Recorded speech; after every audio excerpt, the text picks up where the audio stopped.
Welcome to Breaking the Silence, the podcast where real conversations meet real healing. We're your hosts, Raynea and Kelli, two women who know what it's like to walk through loss, face hard truths, and come out stronger on the other side. Together, we're breaking down walls, sharing stories, and talking openly about everything from grief and healing to love, faith, and relationships.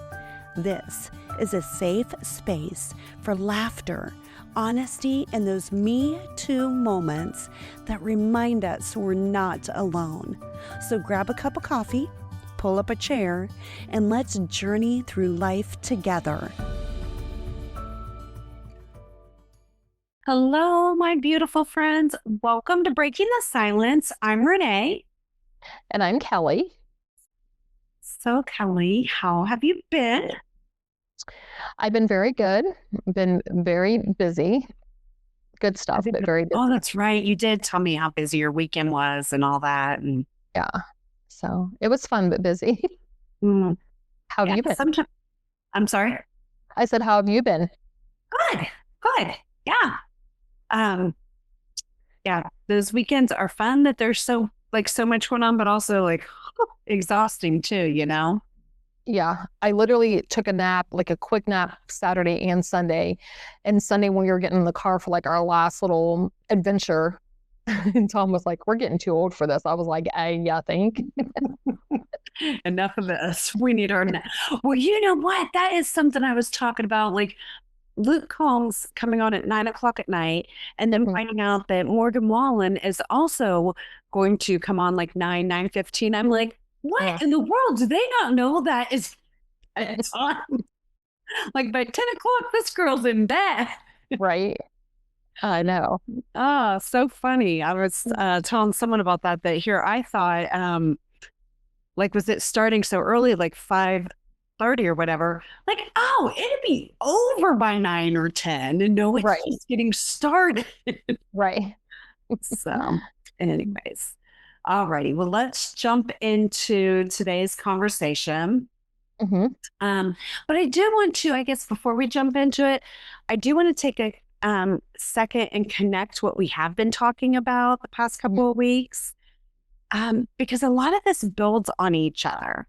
And so a couple weeks ago, we talked about how you're not overreacting, you're dysregulated. And I think that is such a big shift to understand that it's internal, it's your nervous system, right? That it's not just you overreacting. Right. Because it takes you out of thinking something is wrong with you. And that helps you understand that your body is actually responding to something. And then last week, we talked about faith in the nervous system. So how you can love God, trust God, and still feel anxious in your body. Still feel triggered. Still feel not safe sometimes. Yeah. And that was a big one. Because I think a lot of people feel guilty for that. If I trust God, why do I still feel this way? And then I think that can just make you feel even worse on top of everything else. Yeah, exactly. And today we're going to take it one step deeper. We're talking about why your body reacts before your mind even understands what's happening, especially in love. I think that is very much where it can show up a lot. You can be sitting there thinking, I'm fine.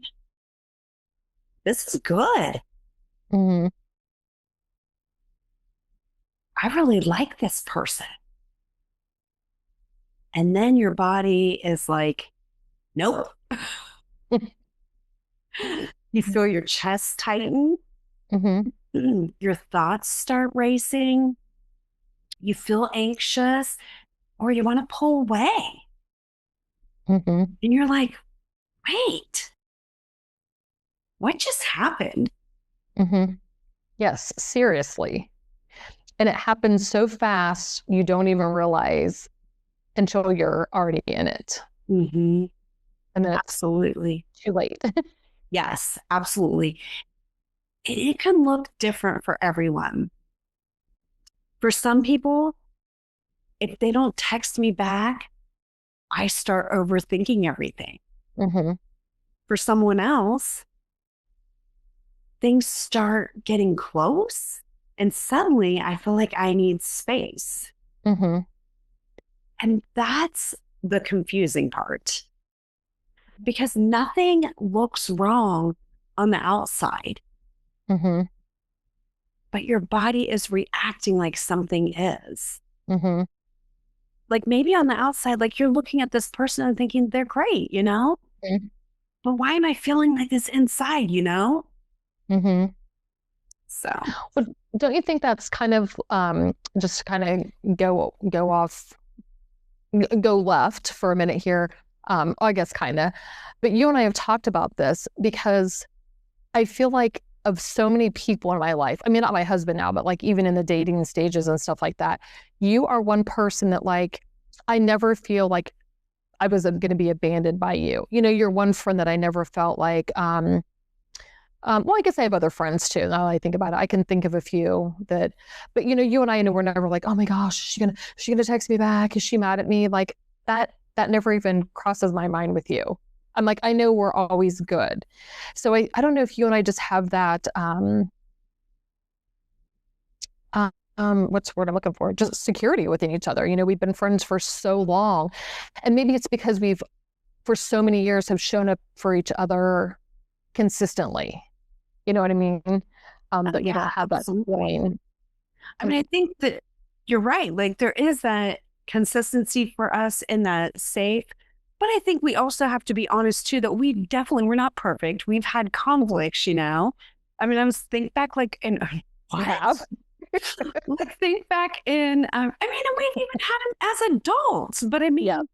I think even when we have conflicts and maybe Hmm. we take a little bit of space, Yeah. there's never that fear of like they fully abandon me or I'm never going to talk to them again. Like we know that we still love each other, right? Right. Okay. Yeah. Like maybe you're thinking, Raynea, you really irritated me and you got on my nerves, but we still love each other or whatever, you know? And Right. I mean, you know, even in our younger days, there was times, gosh, was it high school? Yeah, like younger days, like Yeah. actually even after high school a little bit that we'd have seasons that we wouldn't talk or whatever, Mhm. you know? But Yeah. you're right. Like I think we knew like we still and of course as we've grown and matured too, now it's not like in your high school days or whatever, in your very young days of like Yeah. talking to them. I'll be like, yeah, you are. You're gonna talk to me. But you So are right. Like so and I don't know if I even cut you off. Was there more that you were sharing about the fact of that or just that like you and I are safe like that? yeah, I think so. Just when your nervous system's out of whack like that. And just you were talking about that, you know, if you think somebody's crazy or whatever, and it just so much of this, like you bringing this to my attention just shows it's your nervous system. It's really just like traumas or just the way, and it does seem crazy. I have felt crazy myself. Like, why am I reacting this way? I mean, it seems so not really in the moment, but outside the moment, you're like, and anyway, it just kind of brings it all full circle that kind of know like somebody's probably had like abandonment issues or you know just things they haven't dealt with, you know, that and this is sometimes how it rears its ugly head, you know. Absolutely. And I think Mhm. that there is that piece of having compassion for that, that then Mhm. you can look at people and, you know, maybe before you ever knew this, you're just like, I'm just going to be blunt. Like maybe Mhm. you're thinking they're a jerk or an idiot or Mhm. whatever. And once you know this stuff, you Mhm. sort of look at people with more compassion, like they're just hurt too, you know? Right. That doesn't make it okay that we stay Right. in that place. Like, Yes. you know, that's still um, our responsibility. We didn't get to choose the wounding that happened to us, but it is our responsibility to heal the wounds, you know? Right. Yeah. So, Yeah. But anyways, Um, so yeah, that's when you start feeling out of control, and then you start questioning, why do I feel this way right now? mhm. And sometimes I feel like you can't put a finger on it because you don't really realize, right? I mean, you can't be like, oh, I remember that traumatic event. And I mean, sometimes you know it's a trigger, but sometimes I think you fully can't even understand yourself why you're responding to something that maybe seems trivial, Mm, but to you, it's not. absolutely. And so I think that's why, and that was part of even why I wanted to do this episode and do it the way that we're going to be doing it today, Mhm. because I think it can be easy to know logically. Then, like, once we start learning, like how you're saying, okay, well, maybe I do know something from my childhood triggers me or whatever. Mhm. There's the logical piece, but okay, let's talk about practical ways, real Mhm. life things that we can do to work through this, Right. Like, not just us just sit here and talk about it, because Mhm. there's only so much you can talk about it. You have to make small changes to make things Mhm. happen, to heal that. Right. So that's why I sort of want to slow down and us talk about what's actually happening. Mhm. Your nervous system is always asking one question, and that is, am I safe? Mm. Not, does this make sense? Mhm. It is literally just saying, am I safe? Mhm. I just had something happen yesterday that thankfully this even came to my mind. And I was like, able to tell myself, you're safe. Mhm. No matter what's going on right here, right now, whatever this person's saying, whatever, you're Right. safe. Mhm. And your nervous system answers based on what it's learned. So if you're experiencing inconsistency, I'm sorry, if you have experienced inconsistency, Mhm. abandonment, loss, hurt in relationships, Mhm. your body can start to connect love with pain. Mm. So we're in our brains thinking that, like, we aren't like thinking, oh, I can't love somebody because it's going to end up in pain. But our body is thinking that. Right. So now something good shows up in our life, and your body says, I don't know if we can trust this. Mhm. Yeah. And that's where you either cling tighter or you pull away. Absolutely, yes. And then we turn on ourselves. Mhm. Why am I like this? Mhm. Why can't I just be normal? And I want to be clear, you're not overreacting. Your body is protecting you. Mhm. So we're going to pause here for a moment.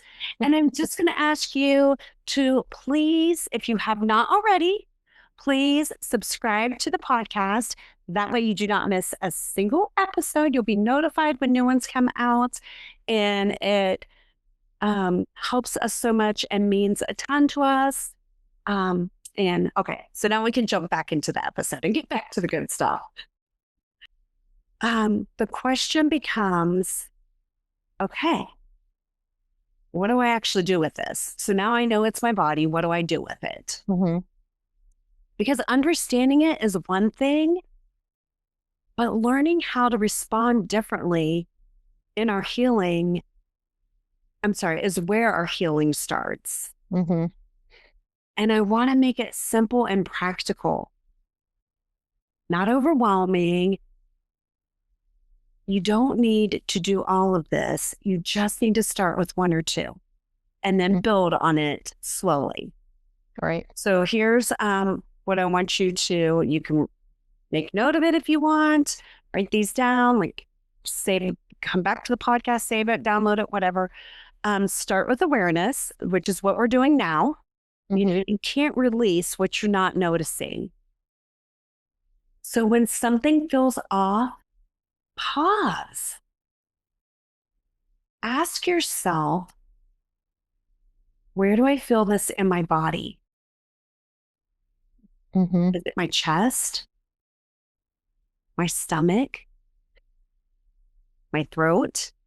Like, I know for me, when I'm ready to cry, I can feel my throat get super tight. And which is always even sort of made me think about when I felt like I couldn't have a voice and like that whole tightening up, Oh, yeah. Or to just notice where you feel it in your body. And what does it feel like? Does it feel tight? Does your chest just start to feel all tight, like you can't breathe? Is it your throat that feels like it's closed up and you can't talk, you can't breathe, whatever? Buzzing? Do you feel numb? And if this feeling had a voice, what would it say? This moves you out of your head and into your body. And just some of the symptoms or I guess reactions that you were talking about. I can remember a couple times in my life just having this, I don't know if anybody else has experienced this, just feeling like it almost feels like all my blood runs completely freezing cold. I would just be shaking. I mean, like my chin would just be like chattering. You would have thought I was like outside in a snowstorm. And I don't know if, I'm not sure, it wasn't like a panic attack, but just that feeling of just, yeah, I mean, that was it. It was just like, it was so weird. And it was just, stress, just the situation, I guess. And so, but then, yeah, and then it just slows everything down. Yeah, so absolutely. The next thing, name it out loud. This sounds small, but it shifts things. If you can just say out loud, I feel anxious. I feel hurt. Yeah. I feel scared. When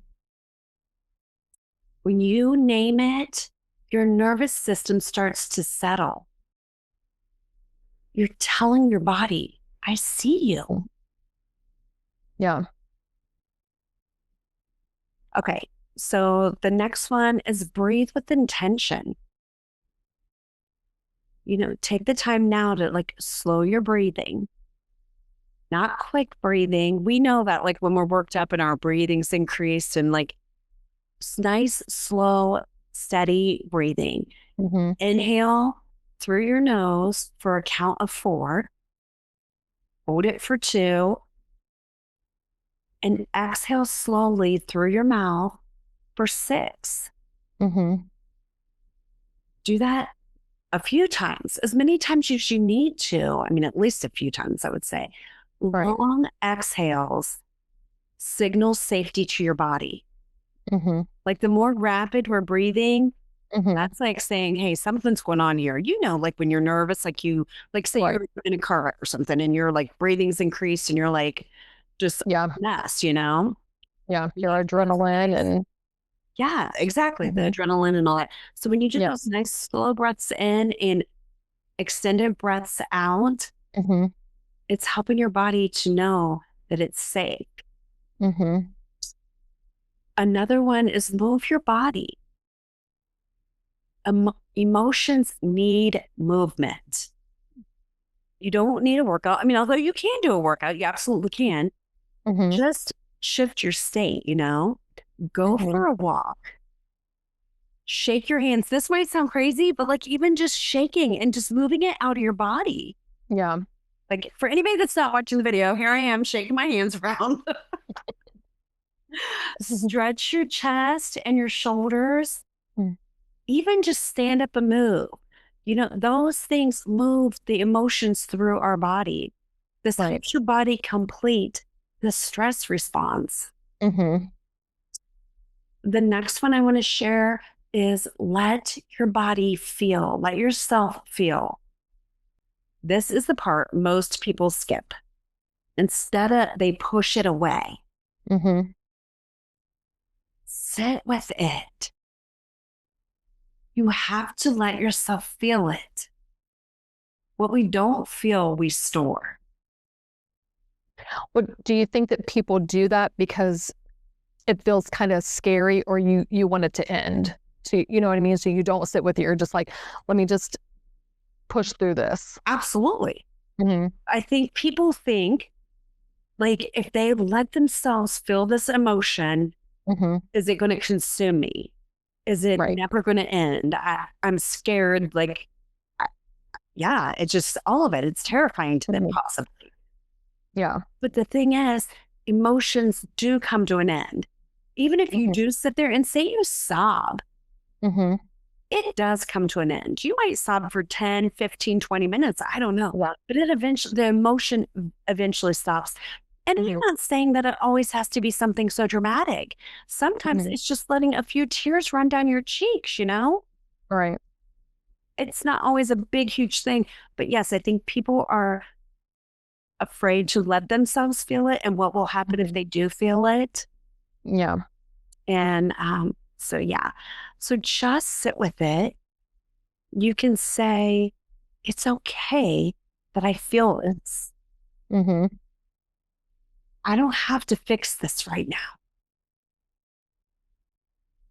Feelings actually pass faster when they're allowed Mm-hmm. than if we, keep holding on to them because they're going to keep resurfacing and then it Right. becomes a bigger problem, Mm-hmm. because it, at some point you're going to have to face it. Yeah. Yeah. I remember when Tom and I like first started dating and kind of early on in our relationship. Well, maybe even a couple years into it, honestly, just because of past traumas and just things that had happened in my life.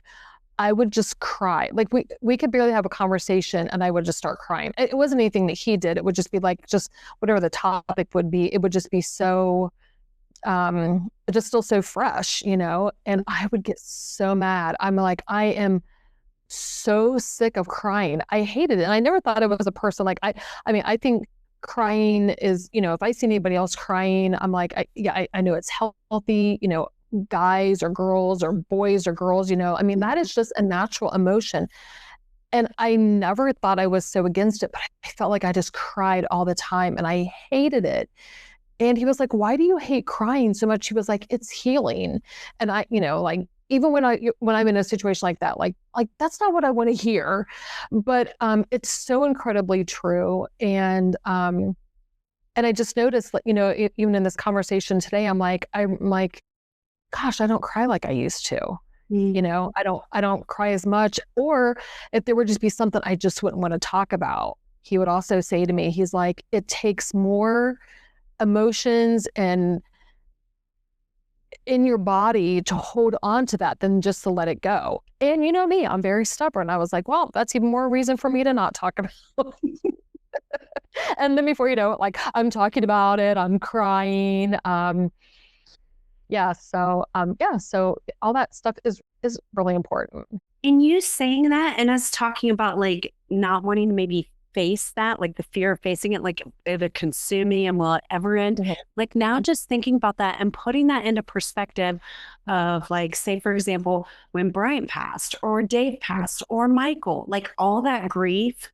Yeah, Yeah, you're right. Like crying so much and feeling like, is this ever going to be better? you're right. I mean, I knew like, okay, well, I guess I shouldn't. I mean, I did know logically, Mhm. but in the deep grief of losing a child or a spouse or one of your dear friends, like the grief feels so dark that it does sometimes feel like, well, will there be a day that I won't feel this way again, Right. Oh yeah. And so, of course, that's a whole different topic of like clinging to God and knowing like He will bring you through it. But yeah, but still knowing that's the only way. I guess I even always reminded myself, I have to go through it to get to Hmm. the other side. There's no way to avoid grief. Right. Like, I mean, yes, you can try to avoid it, Yeah. but it's going to keep chasing after you rather Hmm. than just facing the feelings, and the emotions. It's Yeah. always like there at you, whatever it is. Hmm. Yeah. So Yeah. anyways, Absolutely. another one that I would suggest is write it out. And again, I want to remind you, this does not mean do all these. Don't look at all this and be like so super overwhelmed, like, oh my gosh. One or two, and just slowly build on, use those things, and then add something more. But anyways, write it out, get it out, get out of your body what you're feeling onto paper. No structure necessarily, just write what you're feeling, what triggered it, what you wish you could say. This clears the emotional buildup. Another one, and this, of course, this is where breaking the silence came from, right? Like using your voice. Sometimes it needs expression. Talk it out with someone safe, pray honestly, or even say it out loud when you're alone. Start a podcast. It's very healing, let me tell you. There is power in not keeping it trapped. And then I would also suggest bringing God into it. And this is where it goes deeper. Instead of handling it alone, God, you see this. Help me feel safe right now. Hold me in this. You don't need perfect words, just be real. And then create small moments of safety. Your body learns through repetition. Simple things. We've already talked about this. Hand on your chest. Wrapping up in a blanket. And a weighted blanket is actually amazing. I'm like a huge fan of that, making me, I feel so safe wrapped up in that. Sitting somewhere quiet. Stepping outside. All these tell your body that you are safe right now. Okay. So let's bring this into like real life. You feel triggered in a relationship. Instead of reacting right away, pause. That's a learning process. That is, absolutely. And the more you say it to yourself, I just had to say it yesterday to myself. Like, you don't need to immediately respond. Somebody sends a text, you don't have to respond. Right. You can lay your phone down and walk away and pause, Pause and notice where you feel it. Name it. Like, for me yesterday, it was, this person is really making, I might have used a different word, but we'll keep it. This person is really making me mad right now. Name it, and take a few slow breaths and remind yourself that you're safe. Then respond, not react. Right. And there's a huge difference between responding and reacting. And that's how you start changing the pattern. Yeah. And then while it may seem small, it adds up. It absolutely does. And it is going to take a lot of repetition.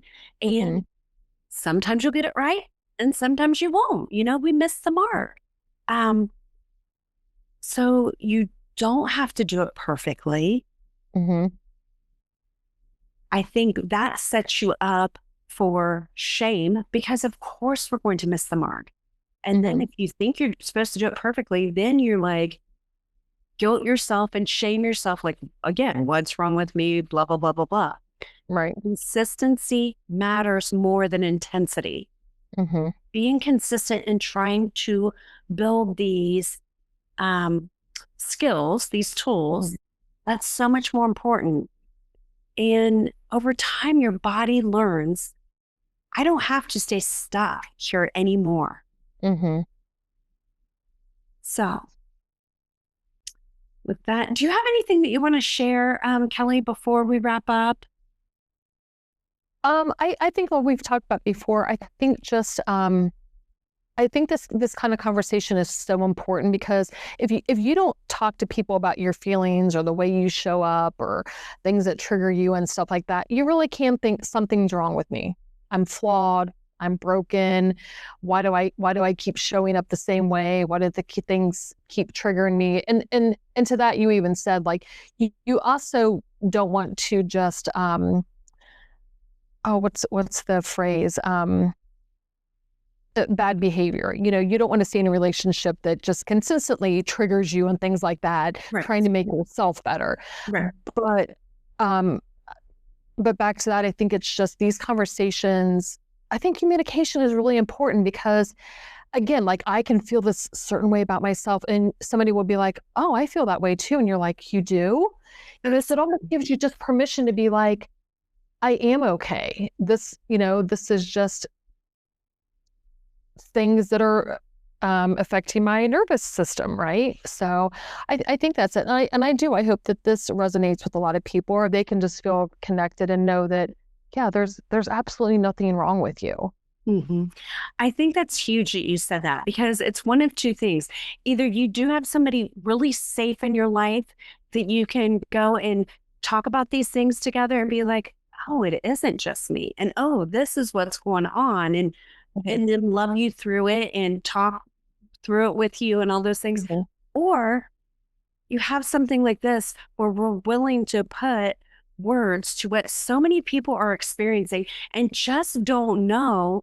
Mhm. Like you said, like you really can think like, what Mhm. is wrong with me? Like, Right. why do relationships seem so hard? And why can't I get this right? And I don't know how to do this. All those vicious lies that we tell ourselves.